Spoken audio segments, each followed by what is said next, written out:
Hello students, मेरा नाम विवेक कुमार है और मैं आप लोगों को इन्वायरमेंट एंड इकोलॉजी का ये कंप्लीट एंड कम्प्रहेंसिव कोर्स पढ़ा रहा हूँ। स्टूडेंट्स, इन्वायरमेंट एंड इकोलॉजी का ये कंप्लीट एंड कम्प्रहेंसिव कोर्स आपके अपकमिंग सिविल सर्विसेज एग्जामिनेशन और सभी स्टेट पीएससी एग्जामिनेशंस के लिए वेरी यूजफुल रहने वाला है। स्टूडेंट्स, इस कोर्स को प्री कमेंस के हिसाब से डिजाइन किया गया है, तो आप इस कोर्स को ना केवल अपनी प्रीलिम्स की प्रिपरेशन के लिए बल्कि साथ ही साथ मेंस की प्रिपरेशन के लिए भी आप इस कोर्स को फॉलो कर सकते हैं। स्टूडेंट्स, इस कोर्स की जो ऑलरेडी 9 क्लासेज हैं वो कंप्लीट की जा चुकी हैं और आज हम इस कोर्स की क्लास नंबर 10 कंप्लीट करने वाले हैं। स्टूडेंट, जैसा कि हमने अपनी फर्स्ट क्लास में बेसिक क्लास में हमने डिस्कस किया था कि हम जो यूपीएससी का सिलेबस है हमारा, उसको हम 4 पार्ट्स में डिवाइड करके पढ़ेंगे।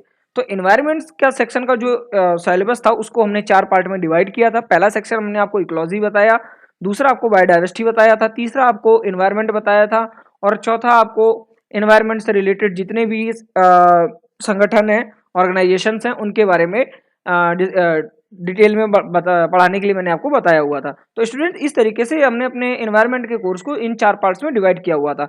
इस 4 पार्ट्स में हमारे 2 पार्ट्स जो है वो ऑलरेडी कंप्लीट हो चुके हैं। उन कंप्लीट हुए पार्ट्स में से इकोलॉजी सेक्शन है, इकोलॉजी सेक्शन कंप्लीटली कंप्लीट कर दिया गया है। दूसरा बायोडाइवर्सिटी आता है, बायोडाइवर्सिटी भी कंप्लीट कर दिया गया है। बायोडाइवर्सिटी में बस एक चीज रह गई है, जो मैंने आपको बताया ना कि नेशनल पार्क्स कहाँ पे, कौन सा नेशनल पार्क किस स्टेट में है, वाइल्ड लाइफ सेंचुरी कहाँ पे है, बायो रिजर्व्स कितने हैं, रामसर साइट्स कितनी है। तो इसके लिए मैंने आपको बताया कि मैं एक अलग से कोर्स इसके लिए आपको पढ़ाऊंगा। उसमें आपको मैं ये सारे टॉपिक्स कवर कराऊंगा। इस टॉपिक को छोड़ के बाकी जो हमारा बायोडाइवर्सिटी है वो पूरी तरीके से कंप्लीट हो चुका है। इस कोर्स को मैं आपको विद इन 15 डेज स्टार्ट करूंगा और मैं आपको उसकी इंफॉर्मेशन पहले से ही दे दूंगा। तो स्टूडेंट्स, एनवायरनमेंट की क्लास को भी हमने अपने लास्ट क्लास में शुरू किया हुआ था और आज हम उसी क्लास को आगे कंटिन्यू करने वाले हैं।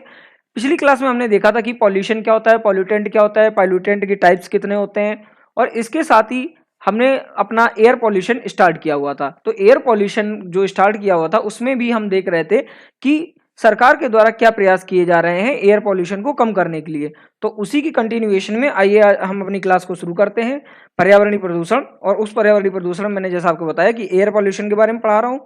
एयर पॉल्यूशन में भी जो हम भारतीय सरकार के द्वारा किए गए जो लिए गए डिसीजंस हैं एयर पॉल्यूशन को कम करने के लिए, उनके बारे में हम पढ़ रहे हैं। तो उसी श्रृंखला में आइए देखते हैं यूरो मानक और भारत स्टेज क्या है।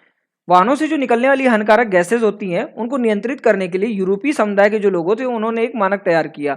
तो स्टूडेंट्स, उन्होंने एक मानक बनाया कि उन्होंने मतलब पॉल्यूशन को एक पॉइंट्स में बाइफरकेट किया कि अगर आपके इतना पॉइंट्स हैं तो इस प्रकार का पॉल्यूशन है, इतने पॉइंट्स हैं तो इस प्रकार का पॉल्यूशन है। सूचकांक के आधार पर उन्होंने एक मानक तैयार किया, उसे ही हम यूरो मानक कहते हैं।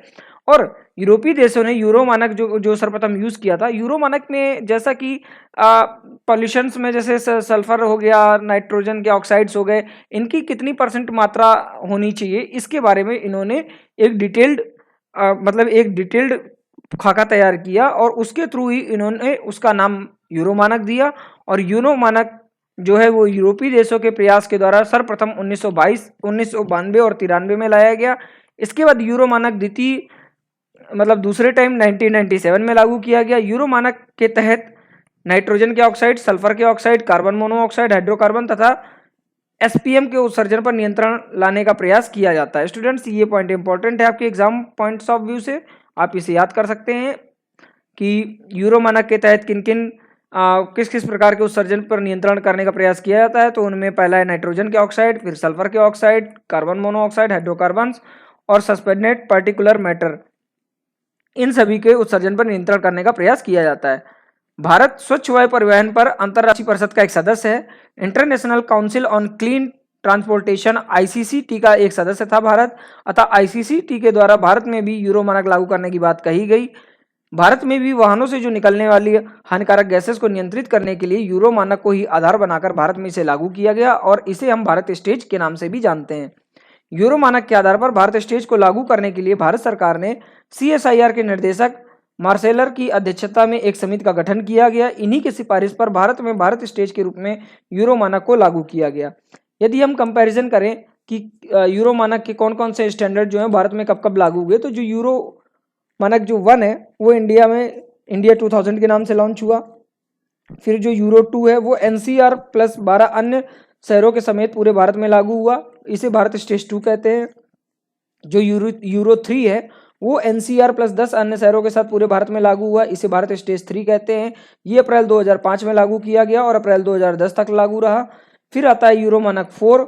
ये एनसीआर प्लस 13 अन्य शहरों के साथ पूरे भारत एनसीआर और 13 अन्य शहरों के साथ जो लागू किया गया अप्रैल 2010 में, और पूरे भारत में अप्रैल 2017 से लागू किया गया। इसमें सल्फर की जो पीपीएम की मात्रा थी वो 50 पीपीएम थी। भारत सरकार ने यह निर्णय लिया कि भारत में जो है BS5 लागू ना करके अप्रैल 2020 से डायरेक्टली BS6 लागू किया जाएगा। BS6 में सल्फर की मात्रा 10 ppm ही रहेगी। तो स्टूडेंट जैसा कि हम देख रहे थे कि BS4 में जो सल्फर की मात्रा है वो 50 ppm थी, जो कि हमारे BS6 में घटकर 10 ppm ही रह जाएगी। तो स्टूडेंट ये था कुछ यूरो मानक और भारत स्टेज के बारे में कुछ जानकारी थी। आइए अब हम देखते हैं हरित अर्थव्यवस्था क्या है, ग्रीन इकोनॉमी क्या है। ऐसी अर्थव्यवस्था जिसमें विकास के लिए ऐसी युक्तियों का प्रयोग किया जाता है जो पर्यावरण एवं पारिस्थितिकी को न्यूनतम नुकसान पहुंचाना संभव हो पाए, उसे हम हरित अर्थव्यवस्था कहते हैं। तो यानी कि ऐसी अर्थव्यवस्था जिसमें विकास के लिए ऐसी युक्तियों का प्रयोग किया जाता है जो पर्यावरण एवं पारिस्थितिकी को न्यूनतम नुकसान पहुंचाती है, उसे हरित अर्थव्यवस्था कहते हैं। इसके अंतर्गत अम्ल वर्षा, प्रदूषण गुंबद और उष्माद्वीप को रखा गया है। अम्ल वर्षा क्या है, आइए देखते हैं। ऐसी वर्षा जिसका पीएच मान 4 से कम हो उसे अम्लीय वर्षा कहा जाता है। अम्ल वर्षा को पहली बार रॉबर्ट ए स्मिथ ने प्रकाशित किया था।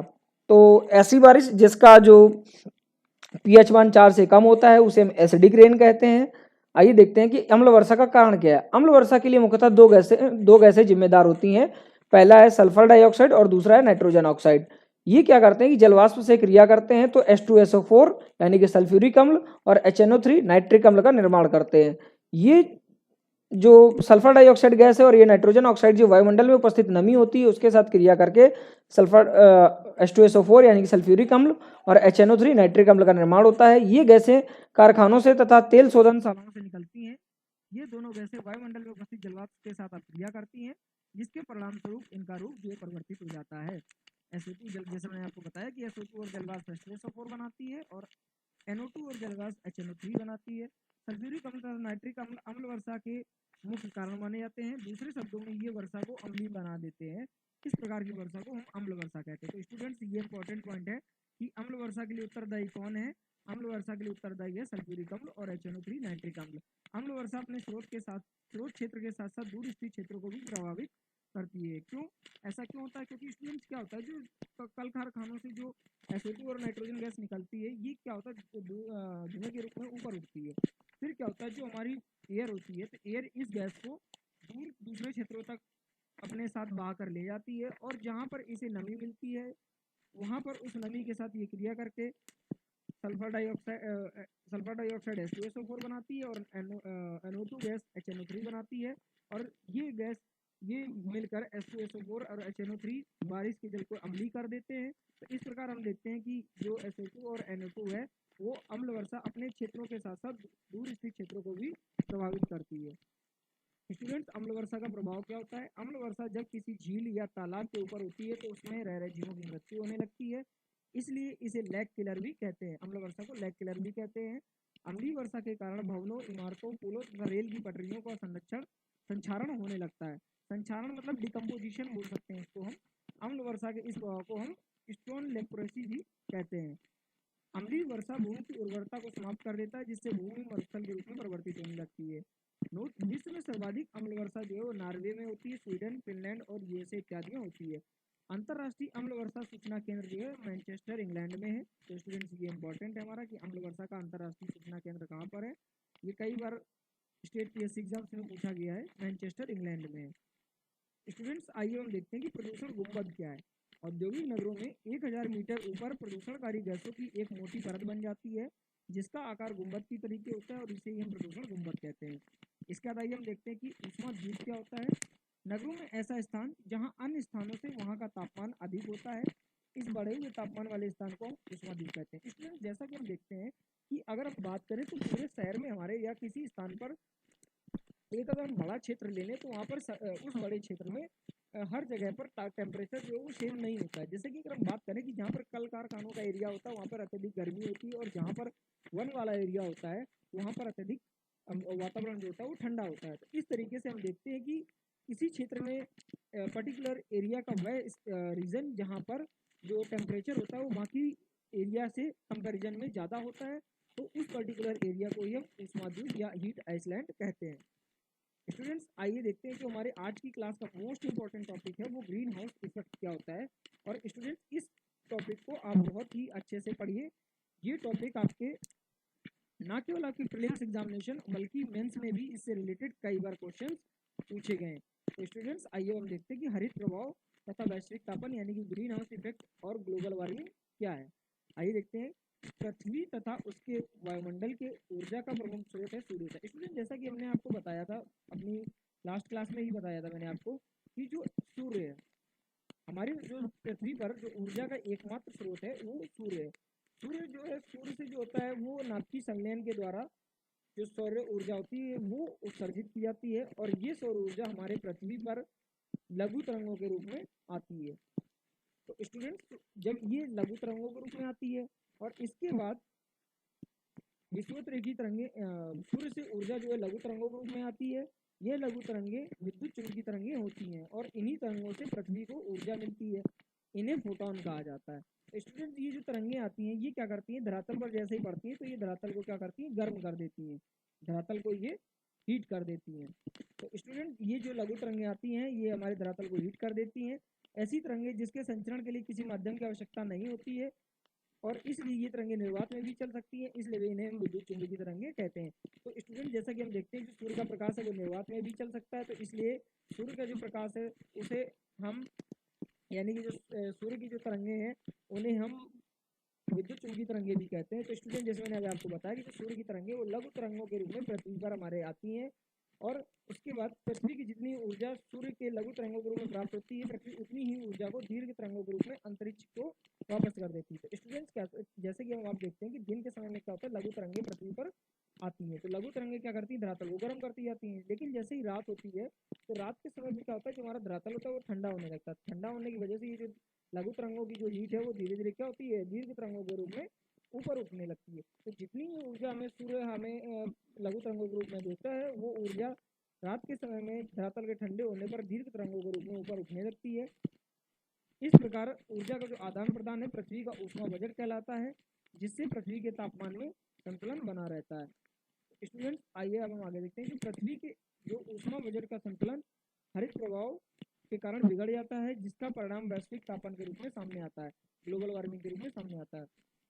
उच्च अक्षांशों या ठंडे स्थानों पर फल फूल सब्जियां तथा बागवानी लगाने पर यह जल्द विकसित नहीं हो पाते हैं, क्योंकि इसके विकास के लिए जो उचित तापमान होता है वो मिल नहीं पाता है। किसी पौधे के अंकुरण के लिए जो आवश्यक परिस्थितियां हैं वो उचित तापमान, उचित आर्द्रता और ऑक्सीजन की उपस्थिति है। लेकिन जैसे ही हम ध्रुवों की तरफ जाते हैं तो वहाँ पर जो टेम्परेचर होता है वो धीरे धीरे कम होता जाता है।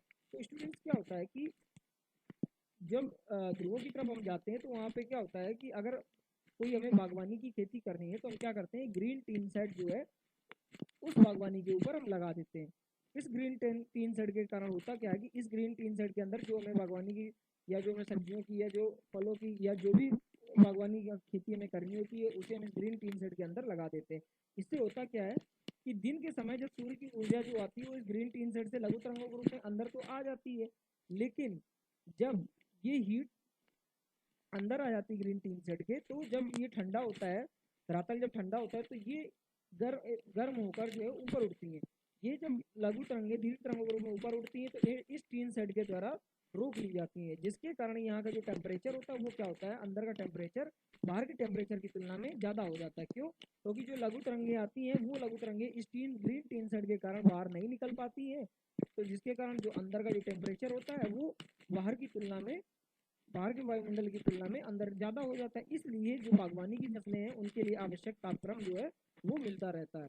आइए देखते हैं कि इनके विकास तथा अंकुरण के लिए, यानी कि जो पौधे होते हैं उनके विकास तथा अंकुरण के लिए उचित तापमान हेतु इन पौधों को हरे रंग के कांच अथवा प्लास्टिक के आवरण से घेर दिया जाता है। इस घिरे ही आवरण को हम ग्रीन हाउस कहते हैं। ग्रीन हाउस की विशेषता क्या है? ग्रीन हाउस की मुख्य विशेषता यह है कि इसकी दीवारें सूर्य के ताप को अंदर तो आने देती हैं, परंतु इसके ताप को अधिकतर अंश को पुनः बाहर जाने से रोक देती हैं। इसका परिणाम यह हो जाता है कि ग्रीन हाउस के अंदर का तापमान बाहर के तापमान से अधिक होता है, जिससे ठंडे प्रदेशों में अन्य वनस्पतियां आसानी से विकसित और अंकुरित हो जाती हैं। जैसे फल फूल सब्जियां या बागवानी की जो भी फसलें हो गई ये आसानी से उगाई जा सकती हैं। तो ग्रीन हाउस प्रभाव जैसा कि हमने देखा, सूर्य से जो लघु तरंगे हैं फोटॉन के रूप में पृथ्वी पर आती हैं। अगर एक मतलब अगर हम चाहें कि इसको अगर हम शॉर्ट में समझ लें कि ग्रीन हाउस इफेक्ट क्या होता है, तो आइए देखते हैं। सूर्य से जो लघु तरंगें होती हैं वो पृथ्वी के वायुमंडल के द्वारा पृथ्वी के धरातल पर पहुंचती हैं। फिर ये क्या करती है, पृथ्वी के धरातल को गर्म कर देती हैं। गर्म होने के पश्चात जब पृथ्वी ठंडी होती है तो ये दीर्घ तरंगों के रूप में अंतरिक्ष को वापस जाती है। अवृत विकिरण को ये जो कुछ गैसें होती हैं, ओजोन गैसेस जो जिन्हें हम कहते हैं, ये क्या करते हैं, ओजोन गैसेस या हम इनको कहते हैं ओजोन ओजोन हो गई या जलवाष्प हो गए या मीथेन हो गई, कार्बन डाइऑक्साइड हो गई, कार्बन मोनोऑक्साइड हो गई, ये जो सारी गैसें हैं ग्रीन हाउस गैसें इनको कहते हैं। तो ग्रीन हाउस गैसेस क्या करती हैं, इस जो अवरक्त विकिरण है जो दीर्घ तरंगों के रूप में ऊपर उठता है, इसको क्या करते हैं, रोक लेते हैं, जिसके कारण पृथ्वी का ताप जो है वो बढ़ता जाता है। होता क्या है स्टूडेंट्स की जो सूर्य की तरंगें वायुमंडल को क्रॉस करके हमारे धरातल तक तो आ जाती हैं, लेकिन धरातल पे जब ये दिन में तो ये गर्म करती है धरातल को, लेकिन जब रात में जब ये धरातल ठंडा होता है तो ये गैसेज होती हैं वो पुनः जो ये एनर्जी है फोटोन के रूप में ये पुनः ऊपर दीर्घ तरंगों के रूप में ऊपर उठती है। लेकिन जो ग्रीन हाउस गैसेस की एक जो लेयर जो वातावरण में है ये क्या करती है, इन दीर्घ तरंगों को इस वातावरण से बाहर निकलने नहीं देती है, या इसकी कुछ मात्रा ही बाहर निकलने देती है, लेकिन मैक्सिमम मात्रा जो है वो इसी रीजन के अंतर्गत रह जाता है, जिसके कारण इस जो धरातल के ऊपर ही ऊपरी हिस्से का या जो धरातल का तापमान है वो लगातार बढ़ता रहता है। इस इफेक्ट को ही हम ग्रीन हाउस इफेक्ट कहते हैं। जिस प्रकार ग्रीन हाउस की दीवार सूर्य के ताप को अंदर आने देती परंतु बाहर नहीं जाने देती, ठीक उसी प्रकार हमारे वायुमंडल में कुछ गैसें पाई जाती हैं जो ग्रीन हाउस गैसेस कहलाती हैं। ये ग्रीन हाउस गैसेस क्या करती हैं, सूर्य की लघु तरंगों को तो पृथ्वी पर आने देती हैं, परंतु पृथ्वी द्वारा लौटाई गई दीर्घ तरंगों को वापस अंतरिक्ष में जाने से रोक देती हैं, जिससे पृथ्वी का तापमान बढ़ने लगता है।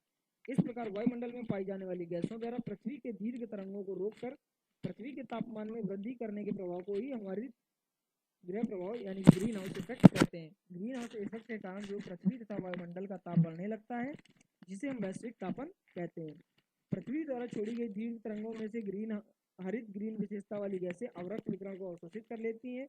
इसी से ही पृथ्वी का तापमान जो बढ़ने लगता है, जिसे हम ग्लोबल वार्मिंग के रूप में देख सकते हैं। तो ऐसी किरणें जो किसी स्थान से ताप को बढ़ा देती हैं उसे हम अवरक्त किरणें कहते हैं। ये विद्युत चुम्बकीय तरंगें होती हैं। तो स्टूडेंट्स आइए देखते हैं कि ग्लोबल वार्मिंग क्या है। जैसा कि हमने अभी आपको ग्रीन हाउस इफेक्ट में बताया कि जब लघु तरंगों के रूप में सूर्य का प्रकाश पृथ्वी पर आता है तो ये जो ग्रीन हाउसेस गैसें होती है ये जो अलाउ तो कर देती हैं आने में, लेकिन जब यही तरंगे धरातल पे आकर धरातल को गर्म करती हैं और उसके बाद ये जब दीर्घ तरंगों के रूप में ऊपर उठती हैं, तो जो ये ग्रीन हाउस गैसेज हैं ये क्या करती हैं, इन तरंगों को बाहर नहीं जाने देती हैं, जिसके कारण क्या होता है कि जो हमारे धरातल का तापमान है या जो हमारे वायुमंडल का जो हमारे पृथ्वी का तापमान है वो क्या होता है, बढ़ने लगता है।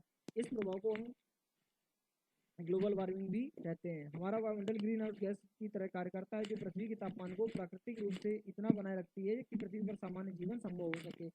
हमारे वायुमंडल में ग्रीन हाउस गैसों की विशेषता वाली गैसें नहीं होती हैं, तो पृथ्वी का जो औसत तापमान, अगर ये ग्रीन हाउस गैसेज ना होती तो जो हमारे पृथ्वी का औसत तापमान था वो -18 डिग्री सेंटीग्रेड से भी कम होता।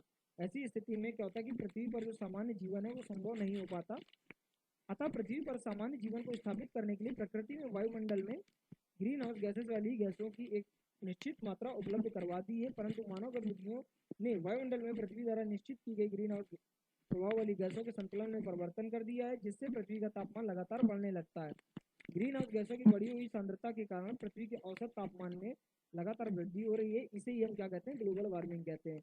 और ये होती क्यों है, ग्रीन हाउस इफेक्ट के कारण होता है। तो आइए अब हम देखते हैं ग्लोबल वार्मिंग जो शब्द है उसका पहली बार प्रयोग ब्रिटिश के जो पर्यावरणविद थे वॉलिस ब्रेकर ने किया था, क्योंकि पृथ्वी के औसत तापमान में वृद्धि मानव जनित प्रदूषण के कारण हो रही है, इसलिए वैश्विक तापमान को एंथ्रोपोजेनिक क्लाइमेट चेंज कहा जाता है।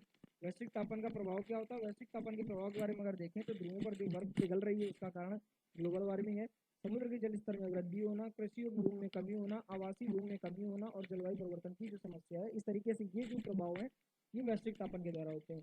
तो स्टूडेंट्स आइए जो हम देखते हैं कि जो ग्रीन हाउस मतलब ग्रीन हाउस इफेक्ट के कारण जो वैश्विक यानी कि तापमान यानी कि ग्लोबल वार्मिंग होता है, तो ग्लोबल वार्मिंग के कारण क्या होता है, ये जो हमारे ध्रुवों पर जो ग्लेशियर बने हुए हैं ये बड़े बड़े ग्लेशियर क्या होते हैं, पिघलने लगते हैं। तो जैसे ये मान लिया ये हमारा स्थल है, तो स्थल में क्या होता है कि स्थल में इनके पिघलने के कारण ये जो हमारा जल स्तर समुद्र का बढ़ता जाता है, जिससे हमारे यहाँ पर जो रहने का कई एरिया है वो धीरे धीरे समुद्री स्तर में डूबती चली जा रही है। तो इस प्रकार वैश्विक तापमान के ये इफेक्ट्स हैं कि ध्रुवों पर ज्वार की लगातार पिघल रही, समुद्र में जल स्तर बढ़ रहा है, कृषि भूमि में कमी आ रही, आवासीय भूमि में कमी आ रही है और जलवायु परिवर्तन की समस्या बढ़ रही है। तो स्टूडेंट्स, ये थी हमारी आज की क्लास। मिलते हैं अपनी नेक्स्ट क्लास में। Thanks for watching this course. Keep study, keep hard work until you don't achieve your goal.